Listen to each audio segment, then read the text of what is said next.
Welcome to the In Other News podcast at dailynewscollective.com. The poor man's Drudge Report. Anti-propaganda bazooka and everyday media sponge tool. Providing breaking news from actual sources, research, and statistics the establishment narrative doesn't want the average citizen to devour. Have you noticed how stacked up the house of cards really is? Even the self-proclaimed patriots over there at Fox News can't see the forest from the trees in this, what is now McCarthy's 11th failed attempt at becoming the Speaker of the House. Aside from Tucker Carlson, these people rail on day in, day out about the corruption and death of our founding principles.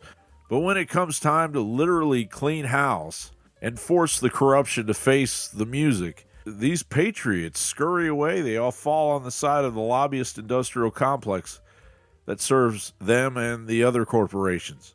Look, I can put up with a number of days of this, but at some point, are we going to get a resolution? We're going to have to. I mean, unless you believe in minority rights in the extreme, you don't go from 20 to 218. I mean, you're never going to get some of these people, Sean, I mean, they live to be in opposition to Republicans.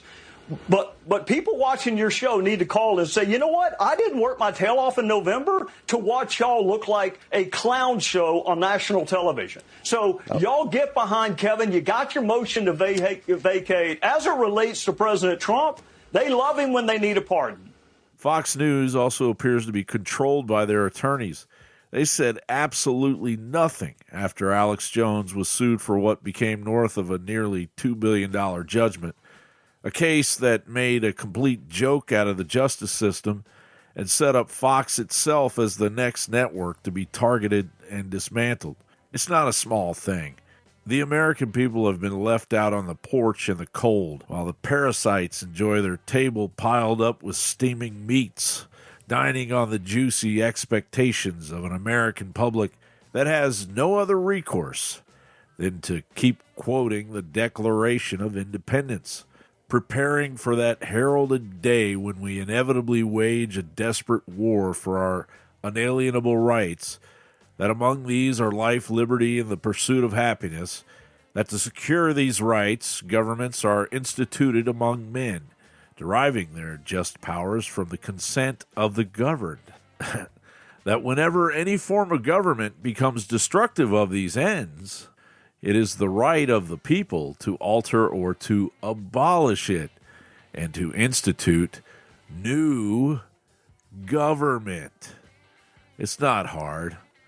It isn't complicated. The corruption has pushed Old Glory over the breaking point.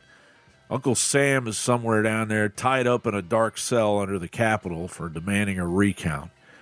And the heroes of Iwo Jima and Midway are sitting around a card table in heaven wondering why they gave it their last drop of sweat and blood. Yeah, Kevin McCarthy, the same guy that had dinner with Klaus Schwab when he spoke at the World Economic Forum with McConnell's wife. As Tom Pappert over at Valiant News pointed out, Representative Kevin McCarthy revealed he had dinner with billionaire Klaus Schwab at the World Economic Forum in 2018, during remarks he made on a panel with Mitch McConnell's wife, Elaine Chao, a shipping heiress of Chinese descent. McCarthy attended the World Economic Forum in Davos, Switzerland in 2018. The same year, 45th President Donald Trump spoke to the elite group of wealthy businessmen, politicians, and journalists. McCarthy is publicly listed as a member of the World Economic Forum on its website. They incorrectly refer to him now as the majority leader of the U.S. House of Representatives, and the Internet Archive suggests that he has been affiliated with the World Economic Forum since January of 2016. Well, looking at the nuts and bolts of the whole debacle, Breitbart reported that Representative Ralph Norman, one of 20 House Republicans who voted against Representative Kevin McCarthy for Speaker, expects a written offer between McCarthy and his opponents to be completed tonight. These concessions may include one-member motion to vacate instead of 5, more House Freedom Caucus members on the House Rules Committee, and promises to hold votes on controversial term limits and border security bills. All of the hijinks didn't stop Matt Gaetz from nominating Donald Trump, who is eligible for the speaker's position. The House can elect whomever it wants to serve as speaker, even if it's someone who isn't a member of Congress. Well, what am I doing here? You want to compromise in a coalition and to get the people paid and get on with the business and set up the committees? How about this? 100 days to save America. And in that 100 days, Donald J. Trump will be voted tonight or tomorrow to be Speaker of the House. And the Republicans say we're going to do it for 100 days.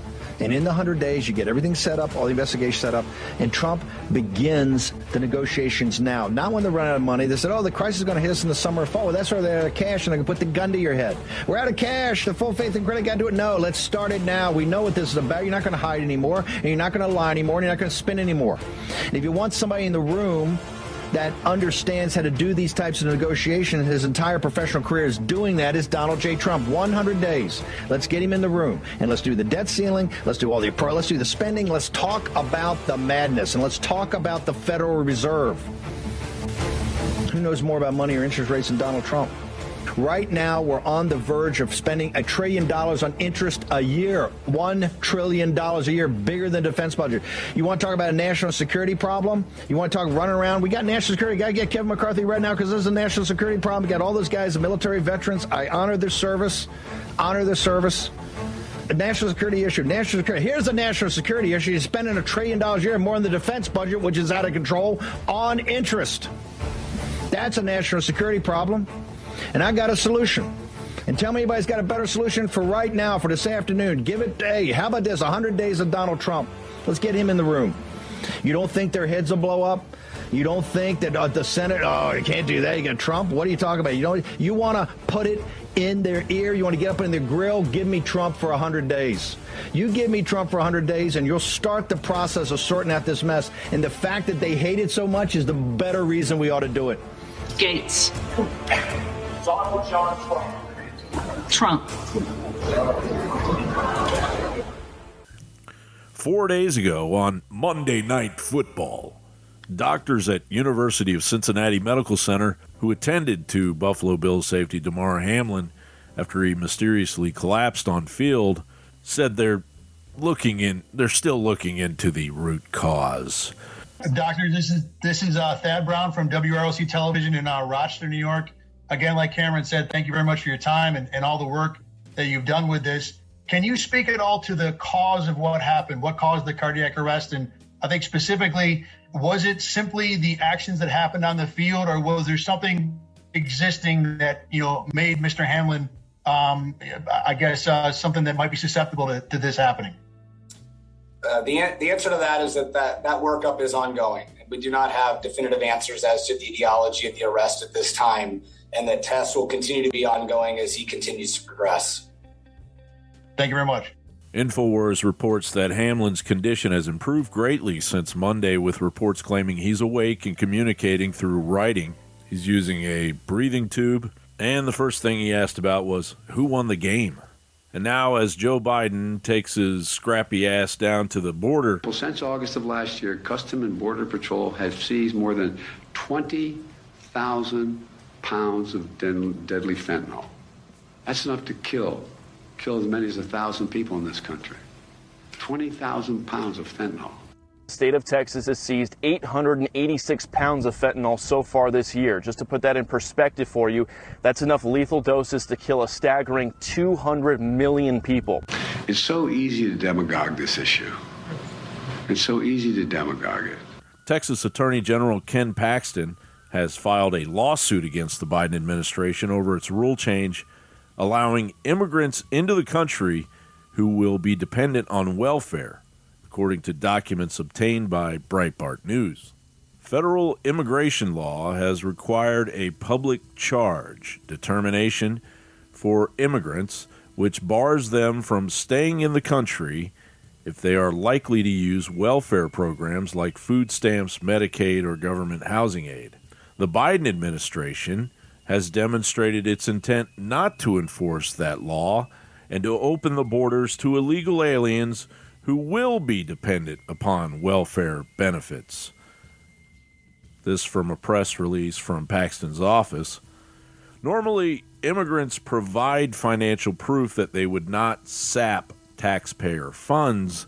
The Biden administration's rule prevents consideration of statutorily required factors when determining whether an alien is likely to become a public charge.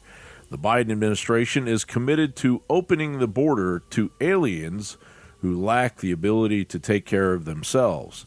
Texans should not have to pay for these costly immigrants, nor should any other American, Paxton said. I will continue to defend the rule of law and fight to ensure that the massive cost of illegal immigration doesn't further burden the taxpayers. As Breitbart News had reported, studies show taxpayers are being billed about $1,600 a year per immigrant, and that immigrants use 33% more cash welfare than American citizens. Similarly, about 63% of non-citizen households use at least one form of public welfare, while only about 35% of native-born American households are on welfare. Yikes.